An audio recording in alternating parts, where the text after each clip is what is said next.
On March 17th, the Sun makes its annual conjunction to Neptune, which is at 27 degrees of Pisces. And so this happens every year, and this is often a time when we want to do less. We want to take time off. We need a break. We seek out something that alleviates where the real world has been too heavy, too challenging, too intense. We look for some form of escapism or avoidance, or just something that reminds us that we're not only these physical bodies, this mind, this ego, this person. We're so much more than that. And so the Sun conjunct Neptune wants to explore the other realms, wants to tap into your creativity and your imagination. So this could be a day when you want to pull back and do less, when maybe you want to take that day off of work. You could even feel more tired, that you require more sleep. And that's your energy speaking to you also about your self-care and what to honor, that we're really not designed to always be doing. And this is a time to practice our beingness, what it means to be in the moment, to be in the present, and to allow that to be enough without forcing or striving or making something happen. Now, what else stands out to me about this particular conjunction this year is that in 6 months, yes, I just jumped to September 18th, we're going to have a Pisces full moon lunar eclipse at 25 degrees of Pisces. So this conjunction is at 27. In September, in 6 months, it'll be at 25 degrees of Pisces in your chart. So this conjunction is actually bringing up something that you are transcending, that you are surrendering to, that you are understanding perhaps is completing or phasing out. And it can bring up how you handle that.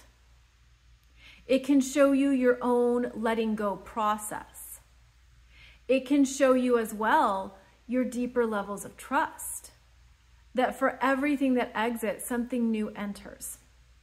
So this is a particularly important degree point right now, or rather degree area in your chart, as the conjunction is at 27 degrees of Pisces, but the Pisces lunar eclipse is at 25 degrees of Pisces. And when we have that lunar eclipse, that means the sun will be in Virgo, offering solutions, a process, what to look at and discern.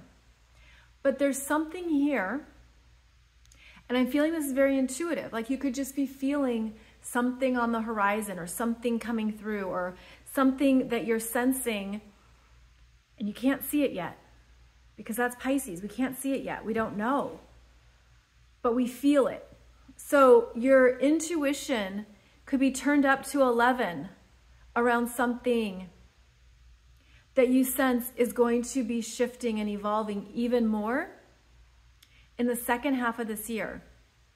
And as I say that, I'm also remembering that in September and October and November, we're going to have this beautiful connection with the 3 outer planets, where Neptune in Pisces is going to be sextiling Pluto and Capricorn, and Neptune is going to sextile Uranus and Taurus. They make what's called a Minor Grand Trine. There's something that we feel is already moving through us.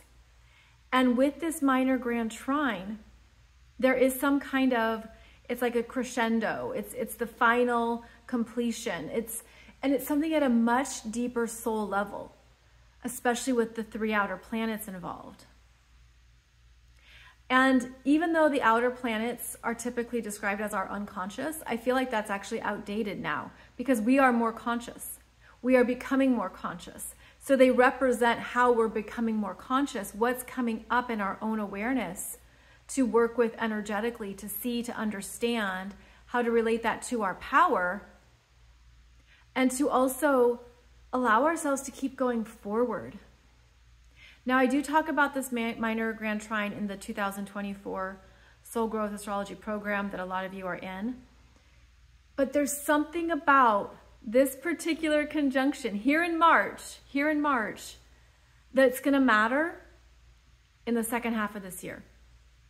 So maybe the messages that you're receiving, things that are coming through, that you're sensing, that you're feeling, that you're picking up on, maybe jot those down, maybe take note. Perhaps there's something here that's like preparatory for another change that you'll be making in September and October.